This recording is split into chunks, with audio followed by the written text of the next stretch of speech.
अस्सलाम वालेकुम स्टूडेंट्स, कैसे हैं? आज हम पढ़ेंगे पाइथन में कंडीशनल स्टेटमेंट्स, जिसमें आप सीखेंगे डिसीजन मेकिंग।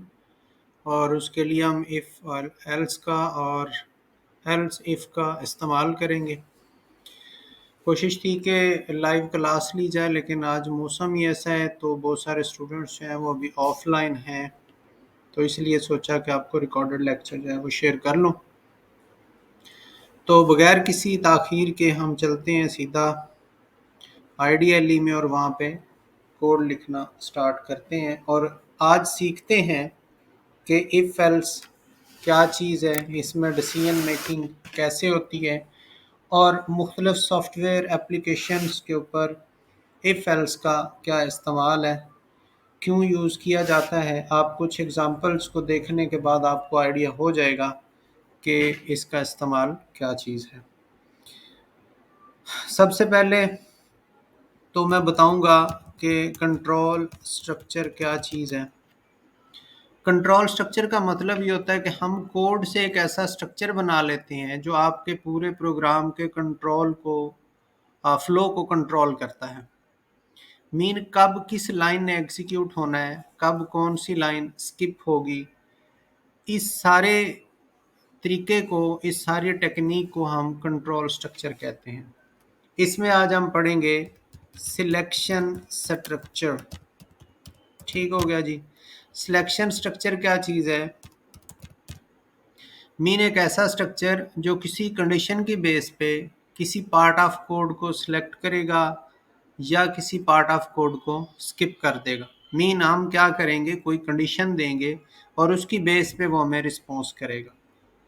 अब ऐसी कंडीशन कौन सी हो सकती है? मीन्स के हम कुछ नंबर्स को चेक कर सकते हैं कि इनमें से बड़ा छोटा कौन सा है, किसी का एज जो एलिजिबिलिटी है उसको चेक कर सकते हैं, जेंडर्स को चेक कर सकते हैं कंडीशंस लगा के, मार्क्स के ऊपर हम ग्रेडिंग कर सकते हैं। ऐसी काफ़ी सारी जो चीज़ें हैं वो आज हम वन बाय वन करके सीखेंगे। तो चलते हैं, पहला कोड लिखते हैं और उसमें आज हम सीखेंगे कि इवन ऑड नंबर को कैसे चेक किया जाता है। तो हम एक वेरिएबल ले लेते हैं, उसको कोई नंबर असाइन कर देते हैं, 5 या 6 कुछ भी, और उसके बाद अब कंडीशन लगाते हैं कि इफ़ वो जो नंबर n है उसको हम मॉडुलस करें 2 पे और वो इक्वल हो 0 के, तो प्रिंट क्या करवाना है कि सॉरी प्रिंट लिखना था, आप डबल कोट्स में लिख देंगे कि ये क्या है, नंबर इवन है। अब अगर ऐसा नहीं है तो हम लिखेंगे एल्स के बाद लगाएंगे कॉलन और फिर प्रिंट में लिख देंगे कि ये नंबर ऑड है। अब यहाँ पे कुछ चीज़ें जो हैं वो अंडरस्टैंड करने वाली। ये लाइन तो मैंने ऐसे ही लिखी है, इसको आप कमेंट भी कर सकते हैं। अब एक नंबर लिया और उसको मैंने वैल्यू 5 दे दिया, आप कोई भी वैल्यू दे सकते हैं। अब इस स्ट्रक्चर को समझना बहुत ज़रूरी है। ये जो आपके सामने कुछ लाइनें आगे लिखी हुई हैं, कुछ पीछे लिखी हुई हैं, ये जो स्पेस है ना, 3 से 4 स्पेसेस हैं, मैक्सिमम आप जितनी दे सकें दे सकते हैं, लेकिन मिनिमम 2 स्पेसेस जो हैं वो लाजमी है। अच्छा, अब इसमें हो क्या रहा है? सबसे पहले ऊपर एक कंडीशन है और कंडीशन कह रही कि इफ़ मैं किसी नंबर को 2 पे मॉडुलस करूँ। मॉडुलस हम आमतौर पर इसको परसेंटेज पढ़ते हैं, लेकिन प्रोग्रामिंग में इसको मॉडुलस पढ़ते हैं। मॉडुलस का मतलब होता है रिमाइंडर। मतलब ये कि मैं अगर n को 2 पे मॉडुलस करूँ और मेरा जो रिमाइंडर है वो 0 बचे और ये सारी बात सच हो, वाक़ई ही 0 बचे, मीन ये कंडीशन ट्रू हो जाए, तो आपको ये लाइन प्रिंट करवानी है। और अगर ये बात सच ना हो, एल्स हो, फाल्स हो, तो आपने ये वाली लाइन प्रिंट करवानी। अब ये स्पेस देखिए क्यों लिखी। अगर मैं इस लाइन को यहाँ पे ले जाता हूँ तो इसका मतलब ये है कि ये इफ़ कंडीशन से ये जो लाइन है ये इंडिपेंडेंट हो चुकी है। अगर मैं इसको इसकी प्रॉपर जगह पे लिखता हूँ तो इसका मतलब है कि ये वाली लाइन जो है ये एसोसिएट हो जाएगी इस कंडीशन के साथ, मीन ये इस कंडीशन के साथ चलेगी। अगर ये कंडीशन ट्रू होगी तो ये प्रिंट होगी, कंडीशन फॉल्स होगी तो ये प्रिंट नहीं होगी, फिर फॉल्स वाली जाके प्रिंट होगी। इसी तरह एक और मैं प्रिंट लिख देता हूँ, ये सीखने के लिए कि प्रिंट काम कैसे कर रहा है। अब यहाँ पे लिख देते हैं लेट्स सपोज डन। अब ये जो लाइन है प्रिंट वाली, ये इंडिपेंडेंट लाइन है, इसका ना तो इफ के साथ ताल्लुक है, ना इसका एल्स के साथ ताल्लुक है। हाँ, इसका ताल्लुक तब हो सकता था जब ऐसे लिखी जाती। अब कंडीशन फॉल्स होने पे जब नंबर ऑड होगा तो ऑड के साथ डन प्रिंट होगा। लेकिन अगर मैं इसकी स्पेस खत्म कर देता हूँ तो ये एक इंडिपेंडेंट लाइन है, कंडीशन ट्रू हो या फॉल्स हो, इवन हो या ऑड हो, इसने प्रिंट होना ही होना। अब ये दोनों सूरतों में इसको करके देखते, पहले इसको सेव करते, सेव करने के बाद इसको रन करते। अभी 5 जो है ये मेरे पास है ऑड नंबर, आप देख सकते हैं 5 जो है ये ऑड है, लेकिन ऑड के बाद डन लाजमी प्रिंट हुआ।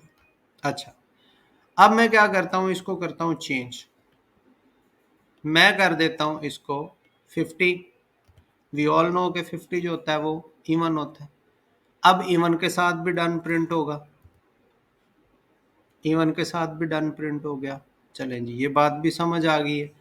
अब हम क्या करते हैं, इस डन को एल्स का हिस्सा बना देते, मीन्स के जब कंडीशन फॉल्स हो तब डन प्रिंट होना चाहिए। तो क्या अब डन प्रिंट होगा? नहीं होगा, क्योंकि हमने क्या किया, इस लाइन को, डन वाली लाइन को एसोसिएट कर दिया एल्स के साथ। एल्स वाला पार्ट तब होगा जब नंबर हमारे पास ऑड होगा। अब नंबर को हम चेंज करके देख लेते हैं, मैं नंबर को कर देता हूँ 55। अब देखते हैं क्या होता है।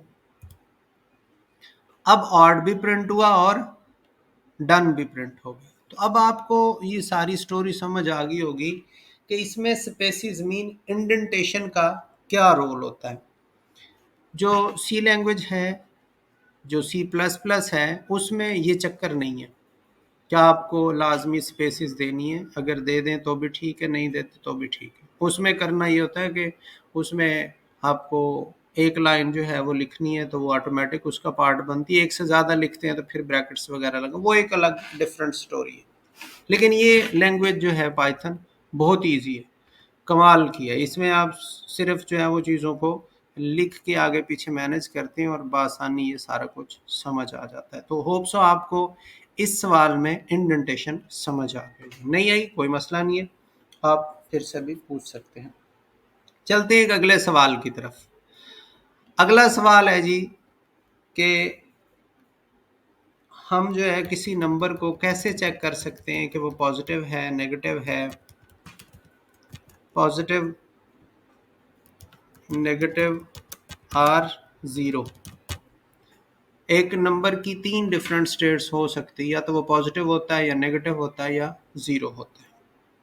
अब इसके लिए कोड लिखते हैं। अब इसमें देखें 3 जगह हमने चेक करना है। पिछली में हमने 2 जगह 2 कंडीशंस लगाई, एक इफ और एक एल्स। इसमें 3 है, उसमें या तो इवन था या ऑड था, इसमें पॉजिटिव, नेगेटिव या ज़ीरो। तो 3 है, 3 को कैसे चेक करें। हम एक नंबर लेते और उसको कोई भी वैल्यू दे देते, 12 दे देते। अब हमने कंडीशन लगानी है कि इफ़ जो नंबर है वो 0 से बड़ा हो, कॉलन, तो प्रिंट क्या हो, अगर जो नंबर 0 से बड़ा होता है वो क्या होता है, पॉजिटिव होता है। ऐसा ही है जी। उसके बाद अब एक और कंडीशन यहाँ लगाएंगे, एल इफ। एल इफ क्या करता है जी, इसमें अब फिर से हम कहेंगे कि अगर मेरा एन जो है वो 0 से छोटा है तो फिर मैं क्या प्रिंट करवाऊंगा, 0 से छोटे नंबर को आप क्या कहते हैं, नेगेटिव कहते हैं। तो नेगेटिव प्रिंट होना चाहिए। इसका एल्स क्या होगा, इसका फिर एल्स होना चाहिए प्रिंट 0। मीन तीसरी इसकी जो पॉसिबल कंडीशन बन रही है वो 0 बन रही है। अब यहाँ पे भी सेम वही सिचुएशन, कंडीशन एसोसिएट लाइन, फिर कंडीशन, फिर एसोसिएट लाइन, और थर्ड पे कंडीशन नहीं लगाते। अगर पहली दोनों ट्रू नहीं हुई है, मीन एक नंबर ना पॉजिटिव है ना नेगेटिव है, तो वो डेफिनेटली जीरो होगा। हम ये तीनों वैल्यूज इसको दे के देख लें। बल्कि हम यूं करते हैं, आप लोग इनपुट तो पढ़ ही चुके हैं, हम यहाँ पे लिख ही लेते हैं इंट इनटू इनपुट, आगे फिर इनटू डबल कोट्स में लिखेंगे एंटर नंबर। अब यहाँ पे दोनों ब्रैकेट्स क्लोज कर देते हैं। अब जो भी नंबर दोगे ये उसके अकॉर्डिंग चेक कर लेगा। चलें जी, सेव करके रन करते हैं। बिस्मिल्लाह जी। आप कह रहे हैं को नंबर एंटर करें, मैं नंबर एंटर कर देता हूँ जी 1 2 मतलब 12। कह रहा है जी पॉजिटिव, ठीक है जी, समझ आता है। फिर से इसको रन करते हैं और अब नंबर दे देते हैं इसको कुछ माइनस वाला, -5 दे देते हैं। तो कह रहा है कि नंबर नेगेटिव, सही। अब हम इसको रन करके दे देते हैं 0। तो क्या कहें, अब कह रहा है 0, मीन दैट कि हमारा कोड बिल्कुल परफेक्ट काम कर रहा है। काम कैसे कर रहे हैं इसको दोबारा समझने की कोशिश करते हैं। देखिए, हमने एक n वेरिएबल लिया और उसमें यूज़र से इनपुट ली, यूज़र की मर्जी है क्या लिखता है। फिर हमने एक कंडीशन सेट की कि इफ़ n ग्रेटर देन 0, अगर n हमारा जिसमें नंबर पड़ा हुआ है वो 0 से बड़ा है, तो उसके साथ एक लाइन को एसोसिएट कर दिया कि आपने पॉजिटिव प्रिंट करवाना और उसके बाद कुछ भी प्रिंट नहीं होगा। अगर पहली कंडीशन ट्रू नहीं होती, मीन वो 0 से बड़ा नहीं है, तो उसके बाद वो एल्स इफ दोबारा एक उसके अंदर जाके एक और कंडीशन टेस्ट कर रहा है कि क्या नंबर लेस देन 0 तो नहीं, और अगर वो लेस देन 0 है तो नेगेटिव प्रिंट करवा देगा। अगर ये भी कंडीशन ट्रू नहीं है तो फिर थर्ड पे चला जाएगा और कह देगा कि 0। हमने तीनों नंबर दे के देख लिए, पॉजिटिव पे पॉजिटिव बता रहा था, नेगेटिव भी बता रहा था और 0 भी बता रहा था। तो होप सो आपको ये एग्जाम्पल भी समझ आ गई होगी। बेसिकली इसमें मैं कर क्या रहा हूँ, आपको जो ऑपरेटर्स है ना, less than, greater than, less than equal to, greater than equal to, एक नॉट इक्वल टू होता है, एक डबल इक्वल होता है। अब ये वाले ऑपरेटर्स मैं आपको पढ़ा रहा हूं। ये ऑपरेटर्स क्या करते हैं, ये कंडीशन के अंदर इस्तेमाल होते हैं और बताते हैं कंपेयर करके किसी चीज को टेस्ट, जैसे हम पासवर्ड या यूजर का नेम टेस्ट करते हैं कि अगर पासवर्ड और यूजर नेम वही है तो लॉगिन करवा दो, मीन इक्वल है उसके, अगर नहीं इक्वल है तो वो कह देगा कि नॉट इक्वल है, आपका रॉन्ग है। तो हमने ये ऑपरेटर्स पढ़े, less than, greater than, greater than equal to, हम इकट्ठे भी लगा सकते हैं। अब ऐसा कौन सा ऑपरेटर है जिसमें ये सारी चीज़ें हो सकती है। सपोज मैं एक नंबर लेता हूँ, मैं यूज़र से कहता हूँ कोई नंबर, या बल्कि हम यहाँ कह देते हैं एंटर योर एज, और एक वेरिएबल भी ले लेते हैं एज का। चलो जी, एलिजिबिलिटी चेक करते हैं जी यूज़र की कि वो वोट के काबिल है, एलिजिबल है कि नहीं। मैं यहाँ पे कंडीशन सेट कर रहा हूँ कि एज ग्रेटर देन और इक्वल टू 18। अब देखिए, दो मैंने लगाए ऑपरेटर्स, ग्रेटर और इक्वल। इसका मतलब क्या होगा, अगर 18 से एज बड़ी है तो भी आप एलिजिबल है, पूरी 18 है, पूरी 18 है तो भी आप एलिजिबल हैं, इसलिए मैंने दो लगा दिया। अब 18 है, ग्रेटर देन नहीं लेकिन इक्वल टू है, कंडीशन ट्रू। अगर आप लिख देते हैं इसको 19 या कोई और डिजिट लिख देते हैं, तो अब इक्वल नहीं लेकिन ग्रेटर है तो भी कंडीशन ट्रू है। हाँ, मैं इसको 17 कर दूं, 18 कर दूं, जो भी नंबर लगाऊंगा ना ये उसके ऊपर उसको टेस्ट कर, तो मैंने 18 लिखा। चले, अब हमने क्या करना है, यहाँ पे लिख देना है प्रिंट एफ, डबल कोट्स में लिख देते हैं कि जी you are eligible, you are eligible. और एल्स में क्या लिखेंगे, नॉट एलिजिबल, या जो भी आप स्टेटमेंट लिखना चाहते हैं, यू आर नॉट एलिजिबल। अब इसको सेव करके रन करके देखते हैं। अब एज पूछ रहा है और मैंने वहाँ पे कंडीशन लगाई हुई है कि 18 हो तो भी ठीक है, 18 से ज़्यादा हो तो भी ठीक। हम अभी 25 दे के देखते हैं। देखिए, वो कह रहा है एलिजिबल, ठीक हो गया। दोबारा रन करके देखते हैं। अब मैं डायरेक्ट 18 दे रहा हूँ, तो भी कहेगा एलिजिबल है। ठीक हो गया जी, क्योंकि मैंने कंडीशन ही ऐसी लगाई है। अब मैं देता हूँ 15, मीन ना 18 है ना 18 से अबव है, तो अब वो क्या करे, यू आर नॉट एलिजिबल। तो अब आपको स्टोरी समझ आ गई होगी कि हम इफ का कैसे इस्तेमाल करके चीज़ों को टैकल करते हैं। एक और एग्जांपल की तरफ चले जाते हैं।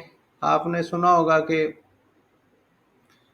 हम ना लीप ईयर चेक करते होते हैं। लीप ईयर क्या चीज़ है? लीप ईयर क्या होता है? लीप ईयर होता है ऐसा ईयर जो आफ्टर 4 ईयर्स आता है, जिसमें आई थिंक पता नहीं जनवरी या फेब है, उसके 28 होते हैं, नहीं 29 होते हैं, बाकी आम दिनों में 28 होते हैं। तो वो जिसमें 29 होते हैं उसमें वो क्या होता है, एक उसका दिन एक्स्ट्रा होता है, तो शायद इसलिए उसको लीप ईयर बोलते हैं। सो व्हाट्सएवर आप जानते होंगे इस सारी चीज़ को। इसको कैसे टेस्ट करना है, मीन कोई भी ऐसा ईयर हम लेंगे और उसको 4 पे डिवाइड करेंगे। अगर तो वो 4 पे पूरा पूरा डिवाइड हो जाता है तो वो क्या होगा, लीप होगा। अगर नहीं होता तो वो नॉट लीप होगा। हम क्या करते हैं, एक वेरिएबल लेते हैं, year is equal to int into input, फिर डबल कोट्स लगाएंगे और यहाँ पे लिखेंगे एंटर ईयर। ठीक हो गया जी, वो आ जाएगा हमारे पास ईयर में। अब यहाँ पे हम उसके ऊपर एक कंडीशन लगाएंगे कि इफ जो ईयर है मैं उसको मॉडुलस करूँ 4 पे, तो बाकी 0 बचे, मीन पूरा पूरा डिवाइड हो जाए, तो मैं प्रिंट करवा दूं कि ये क्या चीज़ है, लीप ईयर है।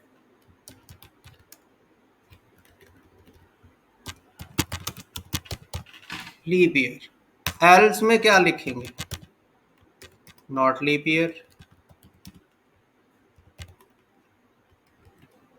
ठीक हो गया जी, not leap year.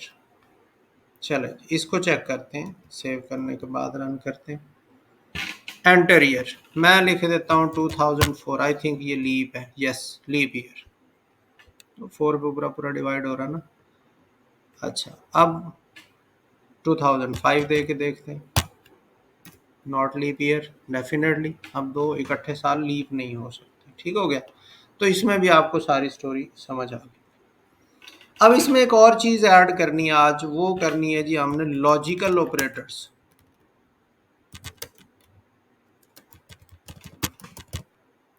Logical operators कौन से होते हैं?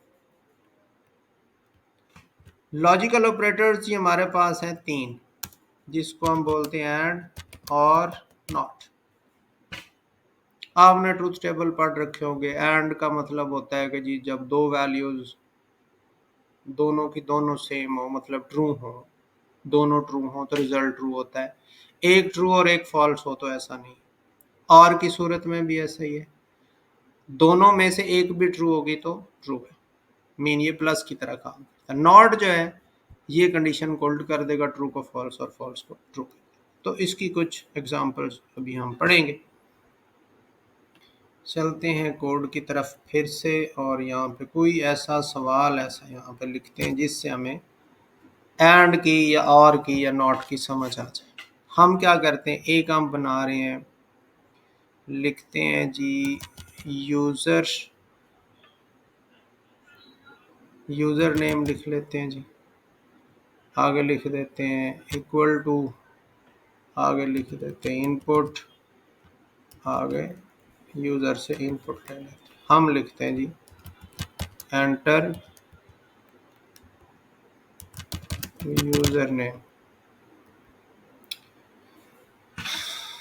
अच्छा जी, उसके बाद पूछ लेते हैं जी पासवर्ड। पासवर्ड में भी उसी तरह से ले लेते हैं इनपुट,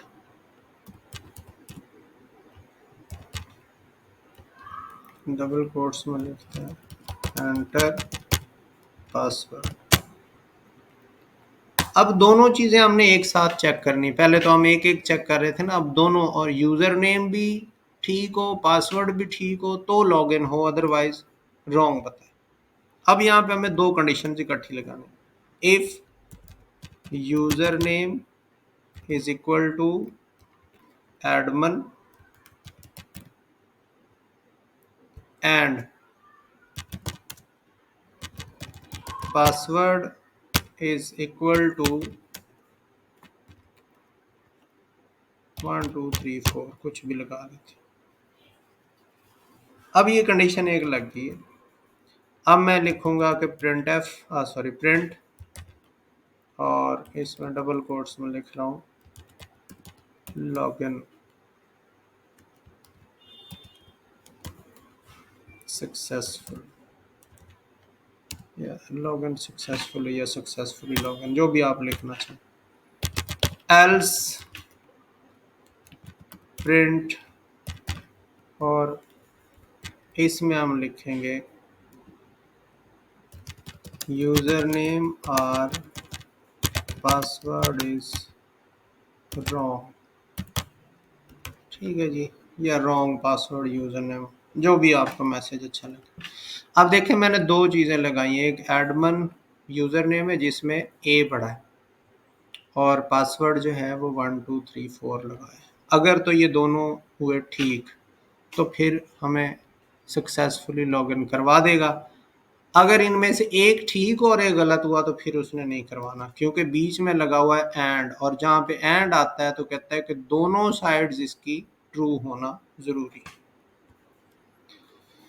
चलें जी बिस्मिल्लाह करते हैं, एडमन लिख के देखते हैं जी। अब पासवर्ड मांग रहा है तो 1 2 3 4 लगा देते हैं, तो उसने कहा जी लॉगिन सक्सेसफुल। चलें जी अब कुछ गलती करके देखते हैं क्या ये वैसा काम करता है। मैं कह देता हूँ जी ए छोटा लगा दिया एडमन, और पासवर्ड भी मैंने लगा दिया ये वाला। हाँ वो क्या कह रहा है, यूज़र नेम या पासवर्ड गलत है। अच्छा चले मैं इसमें एक ठीक दे के देखता हूँ, क्या एक में बात बनती है।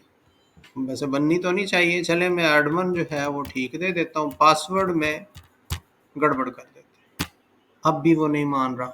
इट मीन्स के अगर हमारी दो कंडीशंस के बीच में एंड लगा हुआ हो तो दोनों कंडीशंस का ट्रू होना जरूरी।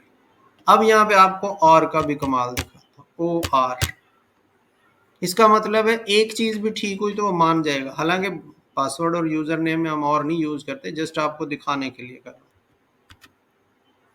चले जी मैं एडमन ठीक दे देता हूँ, पासवर्ड जो है वो कुछ इस तरह से दे देता हूँ। ओके फिर भी लॉगिन सक्सेसफुली, क्योंकि दोनों में से एक भी कंडीशन ट्रू है तो ट्रू है। अब बात समझ आ गई। नॉट क्या करता है, उल्ट कर देता है। जैसा कि एक कोई एग्जांपल ले लेते हैं हम, नॉट इक्वल टू कुछ ऐसा लगाते हैं। क्या लगाए नॉट इक्वल के लिए, चले कुछ भी ले लेते हैं। Age equal to and input, फिर से वही काम सारा, एंटर योर एज। हमने लिखा if age not equal to 18, तो प्रिंट एफ कुछ भी लिख दो, जो भी, सॉरी प्रिंट खेला है। प्रिंट एफ बार बार मुंह में इसलिए आता क्योंकि सी लैंग्वेज में प्रिंट एफ लगता है, तो वो पढ़ा के तो दिमाग में वही चलता रहता है। खैर हम यहाँ पे लिख देते हैं अगर 18 नहीं है तो नॉट एलिजिबल। अब डायरेक्ट 18 का होना ज़रूरी है। अगर 17 है 19 है कुछ भी है ऊपर नीचे है तो नहीं मानने वाला। एल्स में क्या लिख देते हैं, प्रिंट, फिर ज़ाहिर है इसका हम उल्ट लिखते हैं ना एल्स में, यहाँ पे लिख देंगे एलिजिबल। अब इस लॉजिक को आपने खुद अंडरस्टैंड करना। होप सो समझ आ गई होगी। सेव करके रन करते हैं, 19 दे देते हैं या 15 दे देते हैं, देखें नॉट एलिजिबल, क्योंकि डायरेक्ट 18 पे मानेगा। फिर से करके देखते हैं,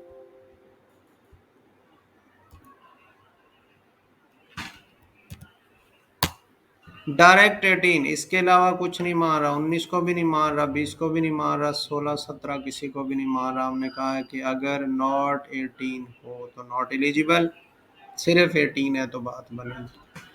होप सो आपको ये बात सारी समझ आ गई होगी। बाकी रही बात आपके असाइनमेंट की, तो वो मैं आपको ग्रुप में भेज दूंगा। तब तक के लिए अल्लाह हाफिज़।